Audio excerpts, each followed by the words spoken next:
السلام علیکم، میں ہوں مصطفیٰ احسان، آپ دیکھ رہے ہیں PNN ٹی وی۔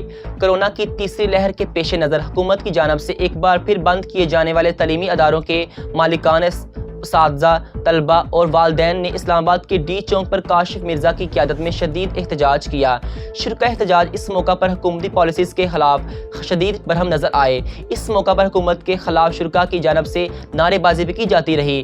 شرکاء نے ہاتھوں میں کارڈ بھی اٹھا رکھے تھے۔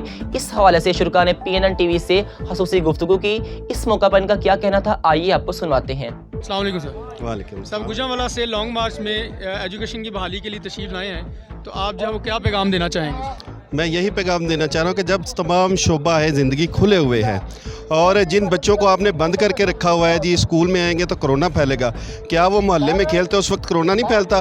جب وہ اپنے رشتہ داروں کے پاس جاتے ہیں، ٹرین میں بیٹھتے ہیں، گاڑیوں میں بیٹھتے ہیں تو اس وقت کرونا نہیں پھیلتا؟ یہ صرف اور صرف ایک فتنہ ہے اور اتنی وبا ہے نہیں جتنی ہمیں پیش کی جا رہی ہے۔ اور ہمیں کیا پتا کہ NCOC جو ہے وہ خود اپنے آپ سے کتنے اضافی جو ہے وہ کیس بنا رہی ہے۔ میری حکومت سے مطالبہ ہے کہ فوری طور پر اسکولوں کو کھول دیا جائے اور تعلیم کو بحال کر دیا جائے، ورنہ اس معاشرے میں صرف اور صرف جہالت ہی جہالت نظر آئے گی۔ ہم بھرپور احتجاج کرتے ہیں کہ پاکستان کے بچوں کو ان کا عینی حق تعلیم لازمی دیا جائے اور فوری طور پر اسکولوں کو کھولا جائے۔ جی بہت شکریہ۔